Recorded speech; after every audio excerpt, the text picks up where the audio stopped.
स्वागत है। आज हम राजस्थान रॉयल्स टीम के अंदर जो आजकल चल रहा है उस पर थोड़ी गहराई से बात करेंगे। बिल्कुल, काफी खबरें आ रही हैं। हाँ, हमारे पास कई मीडिया रिपोर्ट्स हैं, कुछ लेख हैं जो इस पूरी सिचुएशन पर रोशनी डाल रहे हैं। जी हाँ, अलग अलग एंगल से। हमारा मकसद यही है कि इन सभी स्रोतों को एक साथ रखकर समझें कि भाई राजस्थान रॉयल्स में आखिर हो क्या रहा है। खासकर दो बड़े नामों के इर्द गिर्द राहुल द्रविड़ और संजू सैमसन। हाँ, उनके बारे में जो खबरें हैं उनका मतलब क्या है, तो चलिए परत दर परत इसको खोलते हैं। शुरू करते हैं। सबसे पहले बात करते हैं टीम के पूर्व मुख्य कोच राहुल द्रविड़ की। 30 अगस्त 2025 को रॉयल्स ने ऑफिशियली अनाउंस किया। हाँ, कि एक इंटरनल रिव्यू के बाद द्रविड़ अब हेड कोच नहीं रहेंगे। उन्हें एक क्या कहते हैं ब्रॉडर पोजीशन, एक व्यापक भूमिका ऑफर की गई थी। जी हाँ, ऑफर तो की थी पर उन्होंने वो ली नहीं, मना कर दिया। ये खबर कई जगह आई, Reuters, Times of India, NDTV sports, सबने रिपोर्ट किया। हाँ, और ये व्यापक भूमिका वाली बात ये थोड़ी दिलचस्प है। एनडीटी की स्पोर्ट्स की एक रिपोर्ट में था।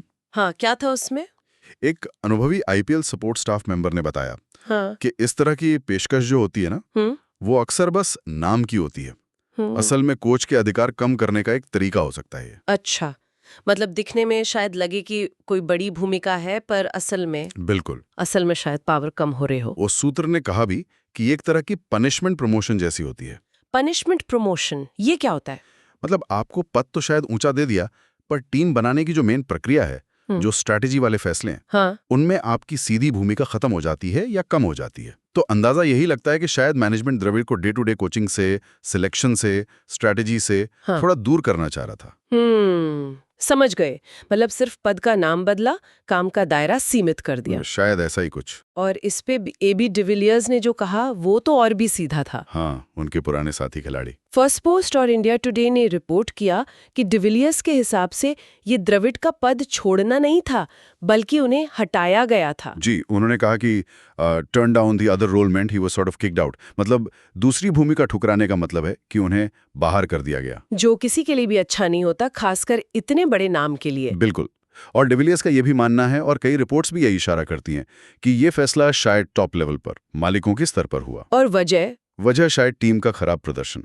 इकोनॉमिक टाइम्स, विकिपीडिया आंकड़े देखें तो आईपीएल 2025 में टीम का हाल बुरा था। हाँ, 14 में से सिर्फ 4 मैच जीते, 9वें नंबर पर रहे, यानी आखिरी। जी, और जब प्रदर्शन इतना गिरता है तो अक्सर गाज कोच पर ही गिरती है, चाहे नाम कितना भी बड़ा क्यों ना हो। फ्रेंचाइजी क्रिकेट में यही होता है। ये बात तो है, नतीजे बहुत मायने रखते हैं। द्रविड़ का सम्मान अपनी जगह है, लेकिन खराब प्रदर्शन के बाद बदलाव की बात तो उठी है। निश्चित रूप से। देखिए, द्रविड़ की कोचिंग काबिलियत पर सवाल नहीं है, पर उनकी देखरेख में टीम उम्मीद के मुताबिक प्रदर्शन नहीं कर पाई। पिछले कुछ सीजन से ही शायद स्ट्रगल कर रहे थे प्लेऑफ में पहुंचने के लिए। हाँ, तो संगठन के लिए बदलाव शायद जरूरी हो गया था। द्रविड़ का जाना, चाहे वो इस्तीफा हो या हटाना, लगता है उसी जरूरत का नतीजा है। तो ये तो हुई द्रविड़ की कहानी, लेकिन मामला यही नहीं रुका। नहीं, बिल्कुल नहीं। अब आते हैं कप्तान पर। हाँ, टीम के कप्तान संजू सैमसन। यहाँ भी स्थिति काफी उलझी हुई लग रही है। जी, ESPN.com, economic times, times of India, सब जगह खबरें हैं कि सैमसन ने खुद रिक्वेस्ट की है। रिक्वेस्ट किस लिए? कि उन्हें या तो रिलीज कर दिया जाए या फिर आईपीएल 2026 से पहले किसी दूसरी टीम के साथ ट्रेड कर दिया जाए। अरे, जबकि उनका कॉन्ट्रैक्ट तो 2027 तक है। हाँ, यही तो चौंकाने वाली बात है। सैमसन इतने लंबे समय से रॉयल्स के साथ हैं, कप्तान हैं, फैंस पसंद करते हैं, उनका खुद से जाने की बात करना बताता है कि कुछ गड़बड़ जरूर है। आखिर क्या वजह हो सकती है? कोई कप्तान ऐसा क्यों चाहेगा? देखिए, रिपोर्ट्स में कई कारण सामने आ रहे हैं। एनडीटीवी स्पोर्ट्स ने कहा कि एक बड़ी वजह शायद जॉस बटलर को रिलीज करने का फैसला है। अच्छा, बटलर को रिलीज करना? हाँ, सैमसन के काफी करीबी साथी हैं, टीम के मुख्य खिलाड़ी। कहा जा रहा है कि सैमसन मैनेजमेंट के इस फैसले से खुश नहीं थे, असहज थे। बटलर तो मैच विनर थे उनके लिए। बिल्कुल, और दोनों की साझेदारी भी अच्छी थी। तो शायद टीम कॉम्बिनेशन और रिटेंशन पॉलिसी पर कप्तान और मैनेजमेंट में मतभेद थे। ये एक वजह हो सकती है। और दूसरी बात, कप्तानी के भविष्य को लेकर भी कुछ चिंताएं बताई जा रही हैं। हिंदुस्तान टाइम्स की एक रिपोर्ट थी। हाँ, उसमें कहा गया कि शायद मैनेजमेंट भविष्य के लिए रियान पराग को तैयार करने पर फोकस कर रहा है, कप्तान के तौर पर। ओ, तो अगर ये सच है तो सैमसन को अपनी पोजीशन को लेकर अनिश्चितता महसूस हुई होगी। जाहिर सी बात है, किसी भी मौजूदा कप्तान के लिए तो थोड़ी अजीब स्थिति होगी। और एक रिपोर्ट में तो द्रविड़ और सैमसन के बीच भी किसी अनबन की बात थी। हाँ, कुछ मराठी मीडिया रिपोर्ट्स थीं, जैसे महाराष्ट्र टाइम्स। उनमें जिक्र था कि सैमसन और तब के कोच द्रविड़ के बीच किसी बात पर तीखी बहस हुई थी। क्या बात थी ये पता नहीं। नहीं, वो मुद्दा क्या था ये साफ नहीं है, लेकिन कहा जा रहा है कि उस घटना ने भी सैमसन की नाराजगी को बढ़ाया। तो मतलब ये कोई एक वजह नहीं रखती, कई चीजें एक साथ हुई। हाँ, लगता है बटलर का जाना, कप्तानी पर सवाल, कोच से मतभेद, शायद इन सब ने मिलकर उन्हें फैसला लेने पर मजबूर किया हो। लेकिन क्या ये फाइनल है? क्या सैमसन जा ही रहे हैं? कोई बातचीत की गुंजाइश नहीं? अभी कुछ पक्का नहीं कह सकते। कुछ और रिपोर्ट्स भी हैं, जैसे inside sport India, times of India में। उनमें क्या है? उनमें कहा गया है कि मैनेजमेंट अभी भी सैमसन के अनुरोध पर विचार कर रहा है। कोशिशें जारी हैं उन्हें टीम में बनाए रखने की। अच्छा, तो हो सकता है मना ले उन्हें। हो सकता है, शायद उनकी चिंताएं दूर करने की कोशिश करें। लेकिन ये भी सच है कि अगर खिलाड़ी का मन उचड़ गया हो, वो भी कैप्टन का, तो रोकना मुश्किल होता है। फिलहाल मामला बीच में ही लटका है। तो अगर हम इन दोनों बातों को साथ देखें, द्रविड़ का जाना और सैमसन का शायद जाना, ये क्या तस्वीर दिखा रहा है? क्या ये बस इत्तेफाक है? इत्तेफाक तो नहीं लगता। एक इतने सम्मानित कोच का ऐसे जाना और फिर टीम के सेट कैप्टन का खुद बाहर जाने की बात करना, वो भी एक साथ। हाँ, टाइमिंग ये साफ इशारा है कि टीम के अंदर गहरे तनाव हैं, अस्थिरता है।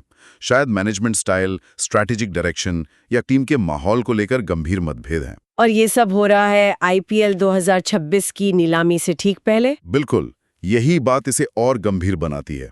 ऐसे टाइम पर जब आपको अगले सीजन की प्लानिंग करनी है, प्लेयर्स रिटेन करने हैं, ऑक्शन में जाना है, तब आपके पास ना हेड कोच है, ना कप्तान का पक्का पता है। जी, ये किसी भी फ्रेंचाइजी के लिए बहुत बड़ी चुनौती है। इससे सिर्फ प्लानिंग ही नहीं, ड्रेसिंग रूम का माहौल, खिलाड़ियों का मोराल, सब पर असर पड़ सकता है। ये वाकई मुश्किल स्थिति है। तो अब राजस्थान रॉयल्स के सामने क्या है? आगे क्या चुनौतियां हैं? सबसे पहली चुनौती, एक नया हेड कोच लाना, और वो भी जल्दी। कोई ऐसा जो टीम को संभाल सके इस माहौल में। हाँ, जो सिर्फ टेक्निकली अच्छा ना हो, बल्कि टीम को एकजुट भी कर सके। ये आसान नहीं होगा, खासकर जब पिछला सीजन खराब गया हो। और कप्तानी का क्या? अगर सैमसन गए तो फिर कौन? ये दूसरी बड़ी चुनौती। जैसा कि रिपोर्ट्स में इशारा है, मैनेजमेंट शायद युवा खिलाड़ियों पर दाव लगा सकता है। जैसे रियान पराग। हाँ, रियान पराग का नाम तो चल ही रहा है। यशस्वी जायसवाल हैं, ध्रुव जुरेल हैं, इन सब ने अच्छा प्रदर्शन किया है। लेकिन क्या वो अभी कप्तानी का प्रेशर लेने को तैयार हैं? तुरंत नतीजे शायद ना मिले। और संजू सैमसन का क्या लगता है आपको? रुकेंगे या जाएंगे? अभी कहना मुश्किल है, गेंद मैनेजमेंट के पाले में है। वो सैमसन की शिकायतों को कितना सीरियसली लेते हैं? क्या वो उन्हें ये यकीन दिला पाते हैं कि टीम में उनका भविष्य है, उनकी बात सुनी जाएगी? या फिर दोनों अलग होने का फैसला करते हैं? हाँ, और अगर सैमसन जाते हैं, ट्रेड होते हैं या रिलीज, तो ये भी देखना होगा कि कौन सी टीम उन्हें लेती है और रॉयल्स को बदले में क्या मिलता है। तो मतलब अगले कुछ हफ्ते राजस्थान रॉयल्स के लिए बहुत क्रिटिकल है। निश्चित तौर पर सब देख रहे होंगे, फैंस, एक्सपर्ट्स, दूसरी टीमें भी, कि रॉयल्स इस डबल चैलेंज से कैसे निपटता है। द्रविड़ की जगह कौन आता है? सैमसन पर फाइनल फैसला क्या होता है? और इन फैसलों का असर सिर्फ लीडरशिप पर नहीं। नहीं, बिल्कुल नहीं। इसका असर उनकी ऑक्शन स्ट्रैटेजी पे पड़ेगा, टीम कॉम्बिनेशन पर, और सबसे ज्यादा टीम के अंदर के माहौल और कल्चर पर। यह तय करेगा कि अगले सीजन में टीम किस दिशा में जाएगी। तो संक्षेप में कहें, राजस्थान रॉयल्स एक चौराहे पर है। एक अनुभवी कोच जा चुके हैं, कप्तान का भविष्य अनिश्चित है, और टीम को अगले सीजन की तैयारी करनी है। लीडरशिप वैक्यूम साफ दिख रहा है। और ये पूरी स्थिति एक बड़ा सवाल खड़ा करती है। बिल्कुल। सोचने वाली बात यह है कि क्या ये जो उथल-पुथल है, ये सिर्फ कुछ लोगों के आने जाने की बात है, या फिर ये राजस्थान रॉयल्स की टीम संस्कृति, उनकी पहचान में किसी गहरे बदलाव का संकेत है? हाँ, वही टीम जो हमेशा यंग टैलेंट को मौके देने और सीनियर खिलाड़ियों का सम्मान करने के लिए जानी जाती थी। क्या वो बैलेंस अब बिगड़ रहा है? ये देखना होगा कि मैनेजमेंट इस संकट से कैसे निपटता है। क्या वो टीम को एक नई दिशा दे पाते हैं, या फिर ये अंदरूनी खींचतान लंबे समय तक टीम पर असर डालेगी?